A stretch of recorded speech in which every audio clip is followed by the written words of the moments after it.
If you're looking to improve your B2B website, then this video is going to be really useful because I'm going to dive into what I call our tier one B2B website plans. This is for businesses which want to keep costs low, which are maybe just starting out, and they don't get a ton of traffic from their website currently.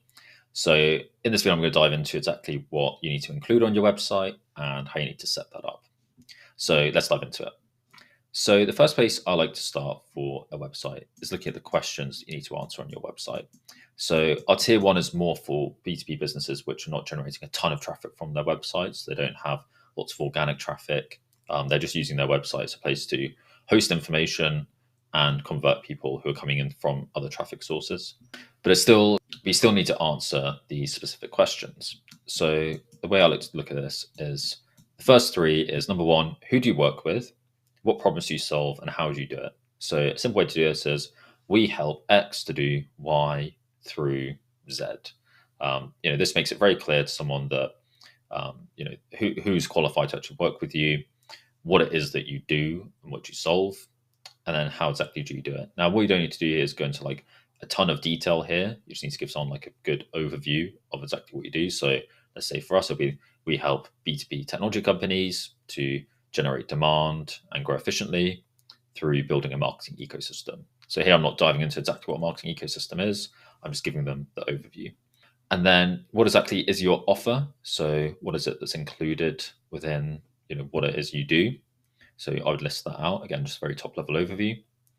What results have you got? So obviously anyone can say that they do anything on the internet these days. So just making sure that you've got some results to back up what it is you actually say you do. What are the benefits of your offer? So this is where a lot of businesses go wrong, is that they will focus on all the different features of what they do and like go into all the different details and like we do this and we do this and we do this. Whereas your website should all be focused on the prospect reading the website. So what's actually the outcomes and the benefits of working with you. So it's not that we send a 12-step email flow and email one says this and email it's like we will engage your existing list with email marketing to generate more revenue or save you time. So time and revenue are going to be obviously the two main outcomes that hopefully you offer and that you solve for people. And then also another thing which I see not many businesses include, which I think is super important, is why not stick with the status quo? So often the biggest objection and the reason that people don't move ahead with businesses is that the pain of what they're doing at the moment isn't so great that it's worth the pain of like trying to solve it. So, it's like, okay, well, this is kind of like what we know. This is like, let's say you're uploading stuff on Excel every day. It's like, okay, well, I've got a bit of a process for it. It takes an hour of my day to do this, but it's kind of like I just know what I'm doing. Whereas if I onboard a provider who's going to automate it all for me, we'll have to spend some money to solve it. I then have to spend time with them on calls to fix it. So you have to really make it clear of like what this is costing you by doing what you're currently doing versus the benefit of coming with us. So I really like ROI calculators and those type of things where you can very easily show people this is what you're currently doing, this is the result, and this is what we can help you solve, and this is like the outcome, the expected outcome of working with us. And it just makes it very clear in people's heads, like, okay, well, if I stick with what I'm doing currently, it's actually going to cost me this. Whereas if I just move with this provider or this vendor, then this is like the actual outcome that I'm going to get. They're the main questions that your website should answer. So how would I structure this? Well, what I wouldn't do is I wouldn't just have a one-page website. Now, I know some businesses like having just a one-pager. Maybe if you have a really simplistic product or tool, like a Chrome extension or something, it could be fine.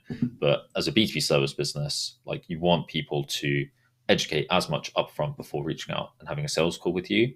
And it's super in your interest as well, because the more that they can read and understand about you, the less questions they have and the more likely they are to convert once they actually speak to you. So the way I like to split this up is, number one, obviously we'll have a homepage, but our homepage is not going to answer every single question that someone has. So the way I like to do this is, number one, start with like and explain like I'm five what you do. So someone could just land on your website from anywhere. They could look at your LinkedIn and you'll make it super clear exactly what you do for people. So a good example of this is a company called Winter.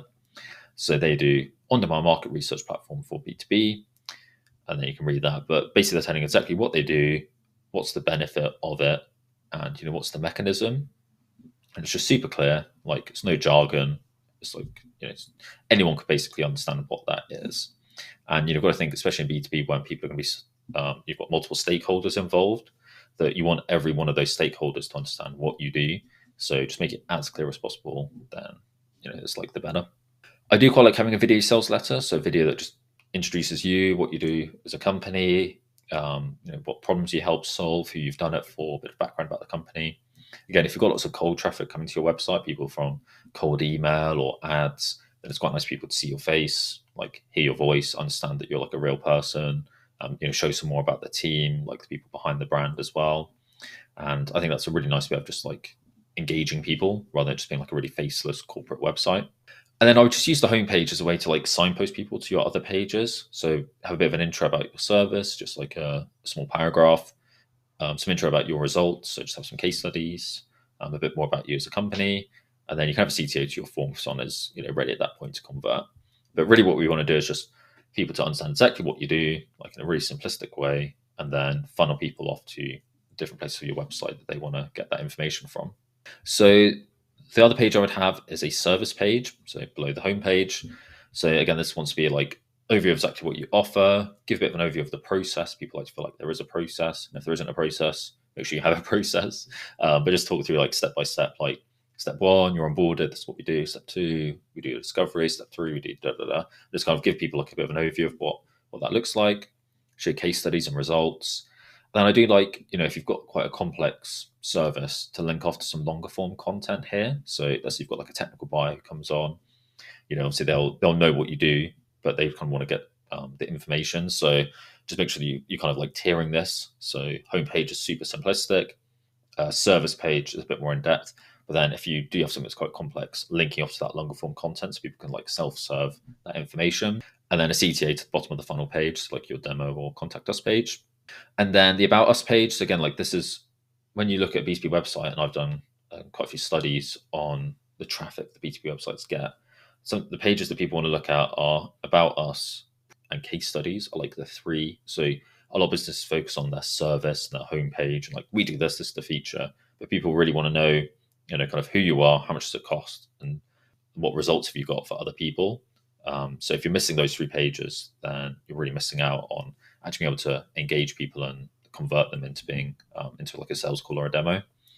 So About Us, so I'll just give some background, like why you started the business, what's the background of the company, what the status quo is in the industry. Again, give some like insight to the person reading. Obviously, show the people behind the business, show photos of the people, show reviews, show any awards you've got. One example I like is this one, which is from Basecamp. So it's just like what I would call like a founder letter. So it's Jason, who's one of the co-founders. And he just gives like a reason why he started Basecamp, a bit more about the industry, as he shows their reviews. I would like some more kind of hear about the team as well. I think that would be nice rather than just being on the founder. But it's quite nice that it's like it shows the thinking behind starting the company rather than we just start this for a bit of a fun and joke, and then that's actually become a company. Actually gives the full story behind it, which I really like. And then case studies, so who you've worked with. I really like video case studies. So any happy customers you have, get them on a call, record the video, put that on your website. You can also have written case studies. And then, if you're working with larger enterprises, you may need to have some anonymous case studies, which is fine, but just show, we work with a large retailer in the US to do X, Y, Z, that's okay. But basically, the more case studies you can gather, the better. The more reviews you can gather, the better. So it should be a key part of your, not only your marketing strategy, but your business strategy to get as many of those as possible. And then pricing. So again, a lot of businesses don't want to put their pricing on the website because it's complex and it's bespoke. And I do get that. But I think being able to give people like a bit of an estimate in terms of pricing is always useful. So just give like a bit of a ballpark. Again, it will disqualify unqualified leads. Someone wants to come in and they only want to spend 100 quid a month with you, and you generally charge like 5 grand, 10 grand a month, then at least people know. And I wouldn't gate it. Like I hate gated pricing documents. Like anyone could just find like a free email and just add that in and then see your pricing. So just keep it ungated, just give you a bit of a ballpark. People are not stupid. They understand that if you're selling a service, that there's always going to be some parts of it, which it's not like a SaaS company where it's okay, we've got 10 users, it's going to be this cost. Like there's always going to be a bit of a bespoke element to it, but let people inform themselves. And then resources. So people are landing on your website, but they may want to look at your content. So having a blog, and I would start just posting a blog as early as possible because SEO traffic is going to be great going forward. Now, businesses starting off are not going to have probably a huge amount coming from SEO, depending on their niche. But just starting posting blog posts is basically always a good idea for B2B. So I'd have a blog section, videos, a link to your newsletter, and then any downloads. And instead of having like, this is a problem I see with a lot of businesses, rather than having like 20 different landing pages with 20 different downloads, like trying as much as possible, like pull them all together into like one pack. Because again, you're more likely to convert someone if you have like, here's 20 different PDFs on, this industry, or 20 different downloads, and they can have a look through and like find the ones that they want. And ultimately, you don't need to have someone who's like, it doesn't really add anything to you, like getting their information 20 times, right? You just want to get their information once, and then give them as much value as possible. So try and package them up as much as possible. And then finally, I'd have a like work with us page. So I personally prefer a form over a calendar. It allows people to ask some questions before booking in with you. They may not be, they may have a few questions before they want to actually book in a call. Again, you don't want your calendar full of load of unqualified people. So I think just having a simplistic form, and then when someone's qualified, then booking in for a call is the best way. And then to make sure that you're like capturing the right properties so that you can qualify people. And don't be afraid at this point to have a slightly longer form where we're like capturing exactly what the company does, maybe like the employee count or their job title, that type of stuff. Whatever's really useful for you in your sales process, like capture that up front. Then obviously just make sure you've got alerts set up, because you don't want to miss people who are asking to work with you. So this is how I would set it up. So yeah, I would have the homepage, have a page on your service, about us, case studies, pricing, resources, and a work with us. I think that should be the minimum for any B2B service company. I think anything less than that, then it's going to be a lot harder for you to convert people into booking in a call with you. And then in terms of like the ways you can set this up, I would use either like a card website, so CARRD, I think it's .co, website builder. Type Dream is another one, which is really good. Then you could look at things like HubSpot or WordPress as well. But yeah, I'll just have this set up, and then this will at least give you the foundations that as you scale as a business, you'll have a website that can support all your other channels, which are then funneling into the website. But also as you get more traffic directly from the website through things like SEO, then you have the foundations in place there to scale. But yeah, hopefully that's useful. Please drop a comment if that helped, and a like as well. And appreciate you watching.